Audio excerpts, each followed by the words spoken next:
അപ്പം നമ്മുടെ ഏത്തവാഴ നട്ട വീഡിയോ ഒക്കെ ഞാൻ ഇട്ടിട്ടുണ്ടായിരുന്നു. അപ്പം നമുക്ക് വളപ്രയോഗം കൂടെ നിങ്ങളെ കാണിക്കണ്ടേ, അതേപോലെ തന്നെയാണ് അതിൻ്റെ വളർച്ചയും കാണിക്കണ്ടേ. അപ്പോൾ കണ്ടോ നമ്മുടെ ഏത്തവാഴ ഏകദേശം വളർച്ച ഇത്രയായിട്ടുണ്ട് കേട്ടോ. അപ്പം നമ്മുടെ വളങ്ങളും രീതികളും ഒക്കെ ഞാൻ നടുന്ന സമയത്തും പറഞ്ഞിട്ടുണ്ടായിരുന്നു. അപ്പോൾ എല്ലാവരും ഒന്നും ഒരേ രീതിയിലല്ല വളപ്രയോഗം ഒന്നും ചെയ്യുന്നത്.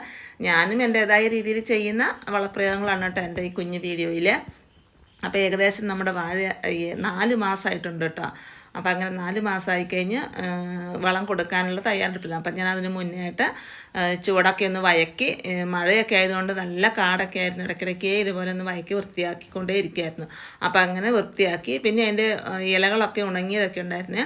അപ്പോൾ അതൊക്കെ ഒന്ന് കട്ടും ചെയ്ത് കളഞ്ഞിട്ട് നമുക്ക് വളം ഇട്ട് കൊടുക്കാമെന്ന് വിചാരിച്ചിരുന്നു. ആദ്യം എല്ലാം ക്ലീൻ ചെയ്തതിന് ശേഷമാണല്ലോ നമുക്ക് വളം ഇട്ട് കൊടുക്കേണ്ടത്. അപ്പോൾ അതൊക്കെ ആദ്യം ഒന്ന് ചെയ്തു കേട്ടോ.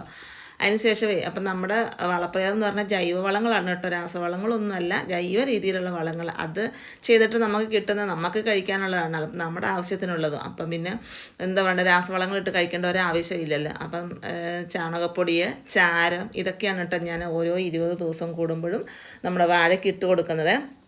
അതങ്ങനെ ഇട്ട് കൊടുക്കും. പിന്നെ നമ്മുടെ ജൈവ സ്ലറി, അതായത് ഇനി പച്ചച്ചാണകം ഉള്ളവർക്കാണെങ്കിൽ അത് കൊടുക്കാം. ഇല്ല, ഞാൻ എന്താണ് ചെയ്തത്, നമ്മുടെ പറമ്പിലെ പച്ച പുല്ലും സീമക്കൊന്നയുടെ ഇലയും ഒക്കെ കൂടെ ഇട്ട് വെച്ച് ജൈവ സ്ലറി ആക്കാറുണ്ട് കേട്ടോ, നമ്മുടെ പച്ചക്കറികൾക്കൊക്കെ കൊടുക്കാൻ വേണ്ടി. അപ്പം അങ്ങനെ അതും നേർപ്പിച്ചിട്ട് ഞാൻ നമ്മുടെ വാഴയുടെ ചുവട്ടിൽ ഒഴിച്ചു കൊടുക്കും കേട്ടോ. അപ്പോൾ വേരിനൊന്നും തട്ടാതെ ഞാനതിൻ്റെ മണ്ണൊന്ന് ചെറുതായിട്ടൊന്ന് ഇളക്കി കൊടുക്കുവാണേ. അപ്പോൾ അങ്ങനെ ഇളക്കി, അപ്പം ഇപ്പോൾ ഞാൻ കൊടുക്കുന്നത് എന്താണെന്ന് വെച്ചാൽ, ഇപ്പോൾ ഏകദേശം 4 മാസമായിട്ടുണ്ട്. അപ്പോൾ 2 മാസമായപ്പോഴും ഞാൻ ഈ ഒരു വളം കൊടുത്തിട്ടുണ്ടായിരുന്നു കേട്ടോ. അപ്പോൾ ഇത് അയറാണേ. അപ്പോൾ ഏകദേശം ഇപ്പോൾ ഒരു 4 മാസമായിട്ടുണ്ട്. അപ്പോൾ വീണ്ടും ഒന്നും കൂടെ കൊടുക്കാമെന്ന് വിചാരിച്ചു കേട്ടോ. അപ്പോൾ അങ്ങനെ നമ്മുടെ ഏത്തവാഴയൊക്കെ ആണെങ്കിൽ കായ നല്ല വണ്ണം വെക്കാനും, അതേപോലെ കാൽസ്യക്കുറവ്, അതായത് ഇലകളൊക്കെ പഴുത്ത് മഞ്ഞച്ച് നിൽക്കുന്നു, അതുപോലെ ഇല ചുരുണ്ട് പോവുകയൊക്കെ ചെയ്യുന്നു, അതിനൊക്കെ നല്ലതാണ് കേട്ടോ ഈ ഒരു അയർ ഇട്ട് കൊടുക്കുന്നത്. കാൽസ്യം, മഗ്നീഷ്യം ഇതുപോലുള്ള മൂലങ്ങളൊക്കെ അടങ്ങിയ ഒന്നാണ് ഈ ഒരു അയർ. അത് നമുക്ക് കൃഷിഭവനിൽ നിന്നൊക്കെ കിട്ടും. അപ്പം അങ്ങനെ വാങ്ങി വെക്കുകയാണെങ്കിൽ ഇതേപോലെ നമുക്ക് ഇടയ്ക്ക് ഇട്ട് കൊടുക്കുകയും ചെയ്യാം. അപ്പം നമുക്ക് നല്ല ജൈവ രീതിയിലുള്ള നമ്മുടെ ഏത്തയ്ക്ക നമുക്ക് ആവശ്യത്തിന് കിട്ടുകയും കഴിക്കുകയും ഒക്കെ ചെയ്യാമല്ലോ.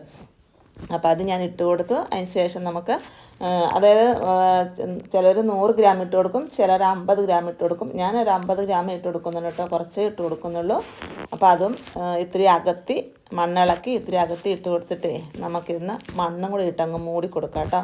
ഇത് നമുക്ക് അടുത്ത ഒരു 20 ദിവസം കഴിയുമ്പോഴത്തേക്കും നമുക്ക് വീണ്ടും നമുക്ക് ചാണകപ്പൊടിയും ചാരവും കൂടെ മിക്സാക്കിയിട്ട് അങ്ങനെ ഇട്ട് കൊടുക്കാം. ഇനി അതല്ല എങ്കിൽ നമുക്ക് വേപ്പിൻ പിണ്ണാക്കും, അതേപോലെ എല്ലുപൊടി, കടലപ്പിണ്ണാക്ക് പുളിപ്പിച്ചിട്ട് അതും നമുക്ക് ഒഴിച്ചു കൊടുക്കാം കേട്ടോ. അങ്ങനെ ഓരോ മാസവും ഓരോ 21 ദിവസം കൂടുമ്പം ഇതുപോലെ നമ്മൾ ഓരോരോ വളങ്ങൾ മാറി മാറി ഒഴിച്ചു കൊടുത്താൽ നല്ല ടേസ്റ്റായിട്ടുള്ള ഏത്തക്ക നമുക്ക് വീട്ടിൽ തന്നെ റെഡിയാക്കുകയും ചെയ്യാം. നമുക്ക് വറക്കുകയോ കറി വെക്കുകയോ അതിൽ പഴുപ്പിച്ച് കഴിക്കാനൊന്നും ഒരു ബുദ്ധിമുട്ടും ഇല്ല. അതുകൊണ്ട് ഇതേപോലെ എന്ന് വെച്ചാൽ നമ്മൾ ഒറ്റൊരു പ്രാവശ്യം 1 2 എന്താ പറയണ്ട വിത്ത് നമ്മൾ നട്ട് കൊടുത്താൽ മതി. വീണ്ടും നമുക്ക് അതിൽ നിന്ന് തന്നെ വിത്ത് എടുത്തിട്ട് നമുക്ക് വീണ്ടും വീണ്ടും നടുകയും ചെയ്യാം. നമ്മൾ വിത്തിനും പിന്നെ എങ്ങും പോകണ്ട, കായ്ക്കും നമ്മൾ എങ്ങും പോകണ്ട.